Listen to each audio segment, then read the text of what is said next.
another storyline. Like, that's not a preseason storyline, Tyler, but that's another storyline to follow this year. We're in the last year of Ken Holland's contract. Who's the GM next year? It's fair. And who's making the decisions this year? Is it Ken Holland on his way out? Because we've done that before with a person on their way out, and that didn't. That one was different, though. Yeah, it was. That guy was. Ken's looking at retirement. He's looking at that beach in Penticton or wherever he hangs out. That's fair.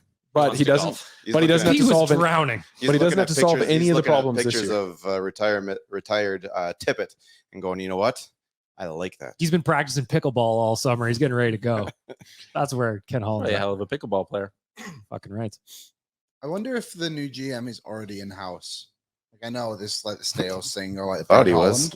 Yeah, we thought he was. We were all duped there. They're making all these moves, like changing the head scout and now this analytics team. Like, seems I don't know. Do you think Jeff Jackson's going to slide down? No, not that. But nobody's got someone in his crosshairs who's going to get plucked in here eventually. Like, you bring in someone new, and he's like, "Well, I don't like this guy, and I don't like this guy," and it's like, "Well, we already hired them. Well, we should probably. Why would we fire them?" I would imagine we should be looking at his old agency then, maybe for some people. Wasserman, probably Holland or Steos, right?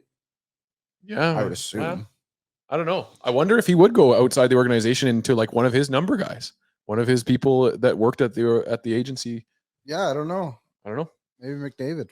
Maybe Connor has player GM. Nobody's doing it. Never been done. So you pay him a bit more. Mm-hmm. Well, not you can get Connor down to like an $8 million a year, and then pay GM Connor another 14. I agree. We're laughing, and now Connor's an $8 million player. Maybe give him a percentage of merch. Wow. Yeah, why not? Get him a burger, hot dog, named after him. I would like the Jeff Jackson. Give him a single one. When do we announce the Jeff Jackson jambalaya? Where is it, and how much is it? $40, and they pour it right in your hand. Did you ask Gregor to ask him that? I should have. I wish I knew he was going on Gregor's show. I've been like, "Hey, Jeff Jackson jambalaya, coming?" Yes. All right. Highest earning agents from Wasserman Hockey. If we're looking to handicap who the next GM is, number one is Judd Moldover. The only Judd I care about is the one from the Breakfast Club. He is McDavid's new agent, though, so we should care a little bit about him. Never mind. Number two on the list. Gagne's dead. Dave Gagne. Are we not about to get a Dave Gagne, Sam Gagne, GM, AGM, dual hybrid hire? Oh my goodness. We just came up with this on. You heard it here first. I would love to see that happen just to see how the old boys club. How the fans would take it. Because first of all, we were not supposed to bring Keith Gretzky in because nepotism and his Wayne and blah blah blah. But we like Keith. Brought Keith in, and Keith has proven himself over time and time again. Supposed to be the guy. I forgot about Keith. Right, should be in the conversation. He's I think he's now that Steos is out, if he is or isn't. I think he is still. I think Keith is. Yeah, Holland did say that. Like, but he also said he hadn't seen him in a month. He said he's. I'm pretty sure he still works for us. I signed his paycheck yesterday.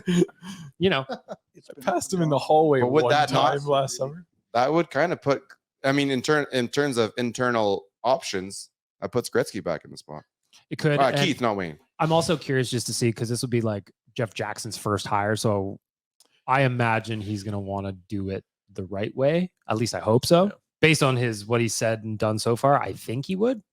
I think he's a smart guy who's not going to get sucked into the whole, like, I want to hire one of my guys. He seems like the type who's going to do this the right way. Do you think he's wanted to be in this position for a while? I think so. I think if you've wanted to be in this position for a while, have you not been handing out interviews to everyone you've talked to for the last X amount of time? Imagine as an agent, you have to be. They're not real interviews, but you're like, well, this guy you kind of have. Yeah. In my calendar.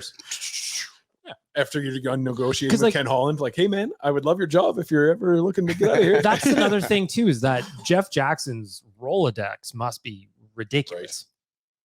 And with some of the other teams, like the Canucks went with what's his name, and then the Habs went with the other guy. Mm-hmm. Non-traditional GMs, kind of, or different GMs out of the normal Alvin circle. And Ken Hughes. Yeah, was Alvin an agent? He wasn't an agent. Was he not? No. But to your point, Bag Milk, out of the GM carousel.